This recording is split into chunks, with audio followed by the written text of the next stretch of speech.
होगा तो हमारी देश की बेटियां सुरक्षित होंगी। ठीक है नेहाश्री जी, क्योंकि आप भी ऐसे मामलों में आप देखती होंगी, तमाम बार आरोपी शुरुआत में स्वीकार ही नहीं करते हैं, उस कह सकते हैं उस स्थिति पर ही नहीं पहुंच पाते और कई बार वो बच भी जाते हैं सजाओं से और उन्हें बीमार कह दिया जाता है। तो ऐसे घटनाओं को आपको क्या लगता है कि कोई ऐसा मेंटल ट्रॉमा हुआ होता है उनके साथ, या फिर वो इसी तरीके की पोजीशन से स्टार्ट से ही चलते आते हैं? देखिए, सारी बातों को मैं सुन रही थी, सबका अपना अपना पर्सपेक्टिव होता है और जाहिर सी बात है जो जिस चीज़ का विशेषज्ञ है उसका वही पहलू उठाना चाहता है।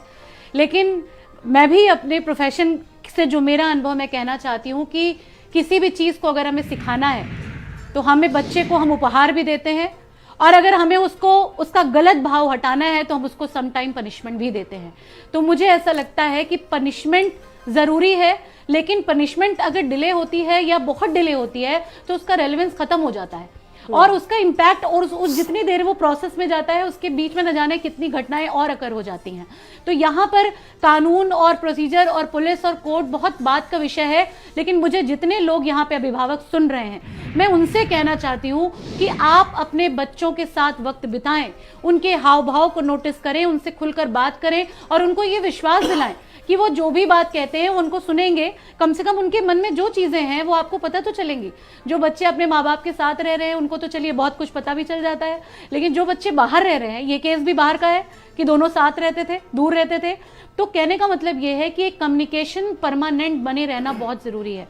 और अगर आप एक दूसरे को ऑब्जर्व नहीं करेंगे या आप उसकी चीजों को समझेंगे नहीं, या हर वक्त एक डर बहुत खराब चीज होती है कहीं कहीं कि हमें डर है कि वो क्या करेंगे, इसके लिए हम और गलत काम करते चले जाते हैं। 2 गलती करते हैं, 3 गलती करते हैं, 4 गलती करते हैं, फिर वो गुनाह में कन्वर्ट हो जाता है। जैसे कि लेकिन बड़ी बात यह कि कातिल मानसिकता कैसे आ जाती है, कौन सा ऐसा फैक्टर होता है जो हत्यारा बना देता है किसी व्यक्ति को, किसी नॉर्मल व्यक्ति को?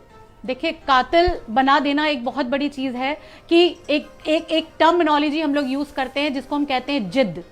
और जिद जो होती है वो पॉजिटिव भी होती है, पॉजिटिव चीज को अचीव करने की भी होती है और नेगेटिव चीज को भी अचीव करने की होती है। तो ये डिपेंड करता है कि आपका माइंडसेट कंस्ट्रक्टिव है कि मुझे जिद है कि मैं 7 फ्लोर की मंजिल खड़ा कर दूंगा, या आपका दिमाग डिस्ट्रक्टिव है कि मैं इसको कैसे काटूं, मैं उसको देखने की कोशिश करूंगा।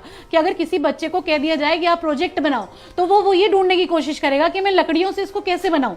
लेकिन अगर किसी का दिमाग डिस्ट्रक्टिव ही हो गया है कि उसको यही काम करना है और उसको कभी रोका नहीं गया, ऐसा बिल्कुल, मैं बार बार ये बात कह रही हूं, जैसा कि संजय जी ने अभी कहा कि अभी चीजें बहुत ही कम पता हैं और हम शायद आज ही अगर मैं आपको एक खबर बता दूं, दिल्ली में एक बेटे ने अपने पूरे परिवार को मौत के घाट उतार दिया। देखिए, इसमें ना तो धार्मिक एंगल है ना लव का एंगल है। बिल्कुल। एक बच्चा, उसने अपनी मम्मा पापा दादी और बहन को मौत के घाट उतार दिया। मैं यहाँ पर कुछ कहना चाहती हूँ।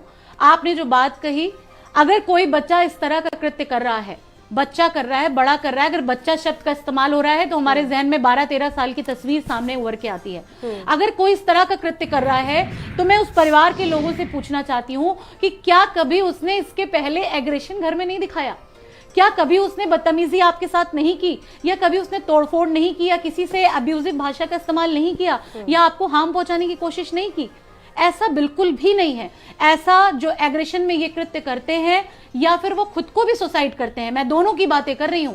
ये दोनों चीजें कहीं ना कहीं बहुत दिन से इस चीज के बारे में बीज धीमे धीमे बोता चला जाता है और फिर एक दिन वो आपके एक्शन में कन्वर्ट हो जाता है। तो ये मैं बिल्कुल इस बात को डिनाई करती हूँ कि ये सडन आया और आपने सडन इतना बड़ा काम कर दिया। सडन हो ही नहीं सकता, सडन बिल्कुल भी नहीं हो सकता। ठीक है दिलीप यशवर्धन जी, हालांकि आप कानून से